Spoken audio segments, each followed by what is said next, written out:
a solution. I think part of the solution was the creation of this particular problem, was creation of a regional agency.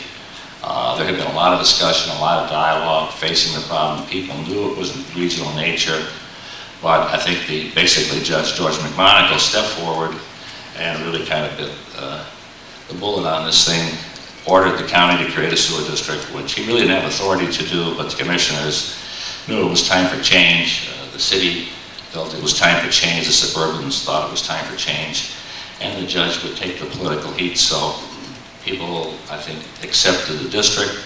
But most important of all, it was a very long-term plan put together with very specific projects and who would benefit and how the rates would be. And so, if you were distrusting, you know, we're going to get something, we know who's going to pay for it, we know how it's going to go, how it's going to happen. So, I think it was really important to have a long-term vision, which the judge was well ahead of his time, but also to put it in a written plan in terms of how things would get done. And that's the plan that pretty much the district has followed for the 30 plus years. So where have we been? Well, obviously we're where we are today. We're talking about green cities on Blue Lake, which is a fantastic concept that Dave Beach has created.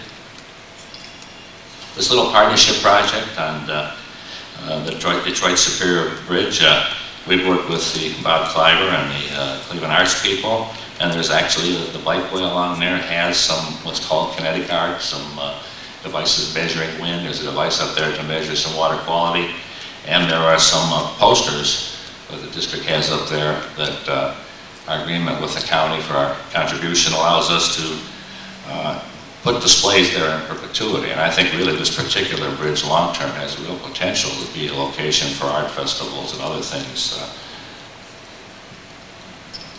And again, I think people understand the value of streams. Kids are back playing in them. People, it's always been the case in suburban areas, the most expensive lots were down by the stream, down by the wooded area. So people in urban areas, along Mill Creek and other areas are saying, yeah, these lots are valuable.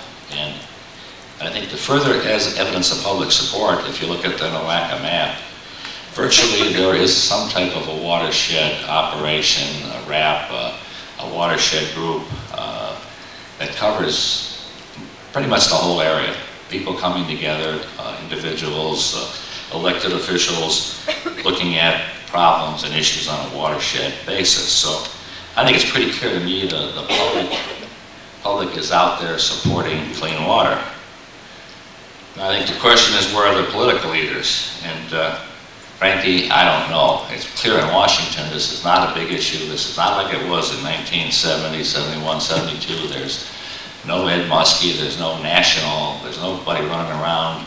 There are people talking about it, and George Voinovich has been pushing this, but overall it just hasn't got the push that it's going to take. And I think Virginia Ainsley will tell us how to do that at lunchtime, to get more push for clean water, and particularly in terms of investment.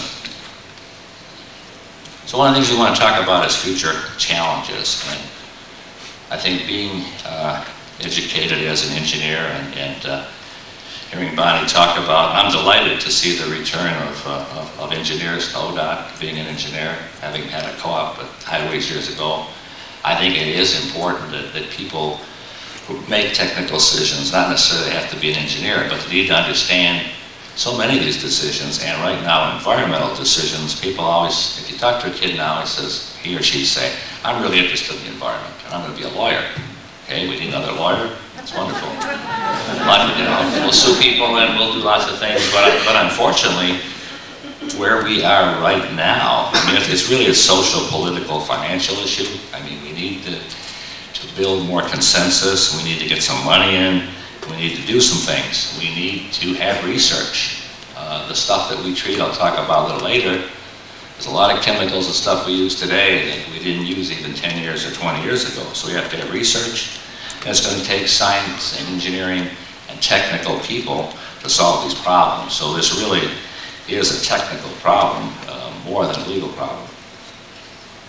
Opportunities. I think obviously we've got to get out, the district does, and the WAC and others, out to the community to talk about what we're doing, our community outreach programs, to open up our facilities, let people see them. After 9/11, 9/11, there was a tendency to build walls around water treatment facilities, that the terrorists were going to come. A lot of people shut them down. They certainly are industrial targets, but it's really important, we think, for people to get out and see the assets, see what we do. They're their assets. So they need to see how these treatment plants work, what's there, and how they work. And certainly the partnerships that get created among various people that NOACA has created, that others create to solve these problems.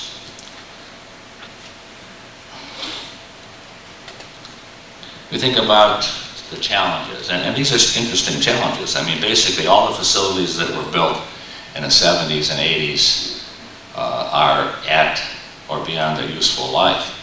Big parts of them. A lot of them were built with federal funds. They're nearing the end of their useful life. We're faced with combined sewer overflows in Cleveland, some of the suburbs, the urban areas, whole new realm of stormwater management that's just beginning to open up, and this is both quantity and quality issues, and the big area of the local sewers. The sewers are in front of people's houses. They may have overflows, they're getting old, there's been lack of resources for investment, and our review of the regional sewer district area alone is we're probably over a 30-year period see a gap of about $8 billion. So we talk about the Interbelt being the biggest public works project. We can look at water and the water cycle and what the Cleveland Water Department is spending. Really, water, clean water, safe water is the biggest regional public works project ever, because these projects all build together as a system. And it's not something we want to be proud of, but our CSO program is $2 billion. It's a number of separate contracts, but so these are big programs. Now, in rural areas, suburban areas, these problems, they exist there too. I mean, treatment plants were built in rural areas. Many times they were built for a rural population. People have moved out. They're going to have to be expanded. Stormwater management is coming to areas that wasn't an issue before. They have local sewers. It was my experience years ago, and hopefully it still isn't happening, but many times these subdivisions go in without much inspection. The sewers leak like sieves. There's a lot of work that needs to be done on these sewers, and there's still a lot of failing septic tanks out there. So that really says, and those costs are unquantified, but I think it's pretty clear, if you look at all these challenges, I don't know that there's enough money, let alone to solve the existing ones without creating more. And so I think that we have to really think hard and fast about the continuing out migration, because actually the investment in the existing urban infrastructure doesn't go away. As long as there's anybody living in Cleveland in the suburbs, most of these capital costs have got to be met. The CSOs are there, they're not going away. They're there if there's 400,000 people, they're there if 1 million people. Treatment plants are there. Most of what we're treating now more and more is wet weather flows, stormwater management, the rainfalls on the ground, whether there's one person or 10,000 person, and local sewers are there. So that infrastructure has got to be dealt with. As long as there's a Cleveland, Cuyahoga County, and you add on that all this infrastructure that's got to be dealt with, and there's some huge economic problems looming